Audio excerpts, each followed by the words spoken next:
While there are many reasons why a spirit is attracted to a location or to a person, one of those reasons I want to go over today, and that is clutter.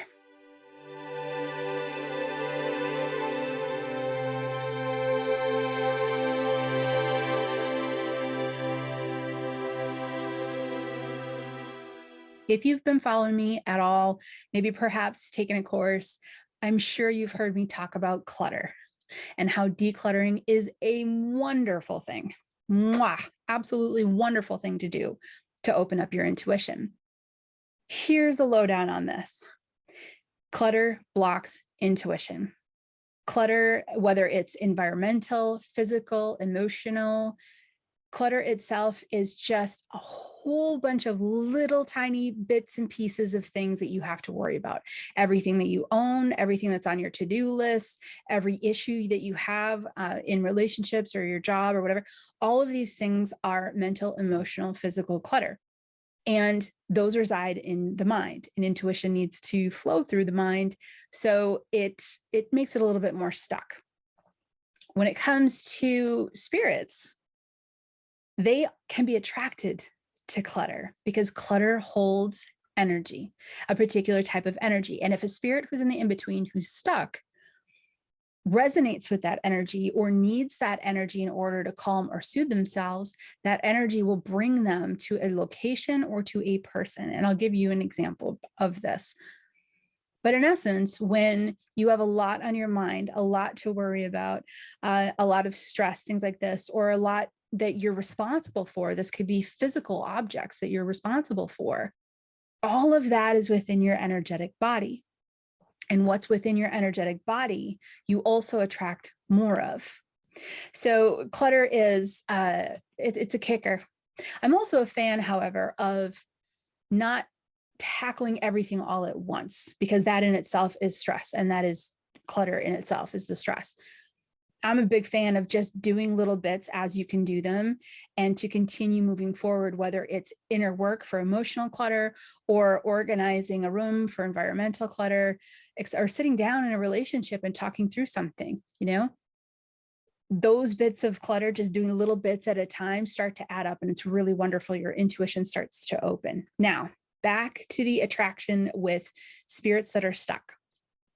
I met a woman, she was just the sweetest, absolute sweetest woman I think I had ever met, but she was stuck in life. She was stuck emotionally. She knew something was wrong. She didn't feel comfortable in her home anymore. So she called me to come on over. Now, financially, she was not doing well at all. So she actually paid me in eggs, and I received that payment. Those were delicious eggs because they came from her chickens. Now, here's her clutter. She wasn't a hoarder. I wouldn't put her in the category of hoarder, but I would put her in the category of like keeper of things. Everything, she lived in a little tiny house, and she had a lot of memorabilia, a lot of things that were significant, family or friends or things like that. So it wasn't, she wasn't a collector of junk. She didn't shop. She didn't collect all that kind of stuff. It was just, she had a lot of things that she was responsible for from her parents and her grandparents and things like this. And also she had so the house was small and it was in like a neighborhood area. And she had a backyard that wasn't very large either, I mean, maybe 40 feet by 30 feet. It wasn't huge. It was a small backyard, but in that backyard was a whole bunch of rescued animals, whole bunches of them. She had chickens, which provided me with my payment. She had rabbits. She had a couple of goats. She had a lot of dogs, a lot of cats. I think she had a few guinea pigs as well. Now, these are animals that she rescued. She I felt like she was the one that people would go to if they needed help with their animal or they couldn't take care of their animal anymore. And so in this small backyard, packed full of animals, just packed full of animals. Now, she did have a spirit that was stuck, that was hanging around in that backyard. And it was really interesting. And this is where, as I tell the story, I want you to think in terms of energy, how like attracts like. This gentleman had passed recently. His entire life had been about animals. his entire life. He had a degree in some sort of agricultural area. He worked with vets. He worked on farms. He worked with shelters. I mean, he had a lifetime of being around animals. He also was, I don't know if he was an introvert, but he did have some emotional issues in life that when it got too hard to be around people, then he would surround himself with as many animals as he could. I can hear people relating to that. They're like, yeah, I love my animals. But this is what brought him comfort. So he was stuck in the in-between and he was struggling, trying to cross over. He was very confused. His MO in life was to run and hide.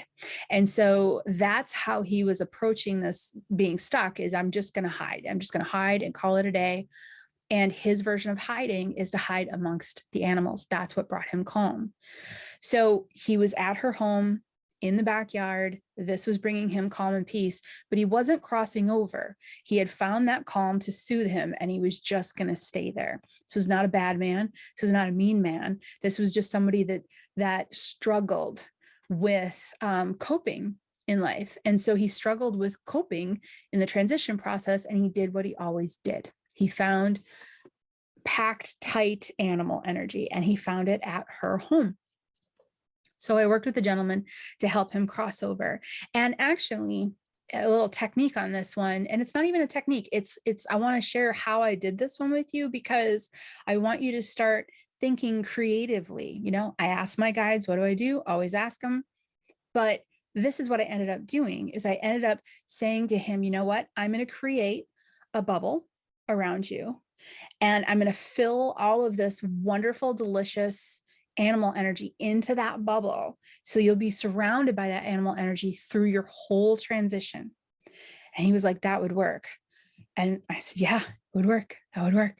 And he transitioned. I mean, it was almost as if he just needed to hear, I can hold on to this energy that makes me feel better as I go through this process. I don't care if it's a teddy bear or a blanket or a loved one on the other side or animal energy, whatever it is. Sometimes you can help them understand, you can hold that helpful, positive energy as you cross over. Now, if a spirit wants to hold on to negative energy, they're not going to cross over. But this clutter situation was a positive clutter situation. So back to this amazing woman. Like I said, she paid me in eggs. They were fantastic and delicious. And we had a really great conversation about organization. She wasn't ready to let go of all the memorabilia or the animals for that matter. She wasn't ready. But we talked about organization, compartmentalizing. Instead of being at service to the animals 24/7, set a clock or set a schedule. You know, this is feeding time, this is playing time, this is whatever time, and then carve out time for yourself. In the house, organize things, try to get, you know, all of this stuff into this area, all of this stuff into this area, instead of everything being everywhere. I respect that everything that she had was really important, but she didn't have a lot of space to hold it. She also didn't have money for like a storage locker or anything like that. When you carve out this time, I said to her, for yourself and purposely do that, you're going to have time where you can balance, where you can meditate, where you can relax, where you can feed your core. And then you can start moving forward in the direction you want to move again. And the financial will start to get better. That's actually what ended up happening with her. I'm so happy about this. This was years ago. She reached out and brought more eggs. I was like, I love you. You're so great. But she was fantastic. And this was an example of clutter, but a kind of a positive example. Right? Another positive example would be if you're an artist and you have an art studio and you are obsessed with art supplies and you buy so many of them. All right. Now you got this art studio packed with art supplies.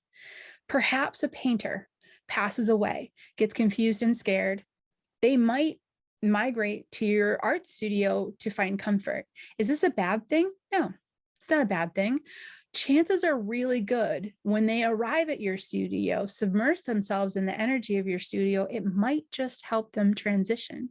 So as you're walking your path here on earth, as you are following your passion, following what you love, doing what you love, you're building the energy of this around you, you just might be setting up energy that might some point help somebody transition in the future to the other side.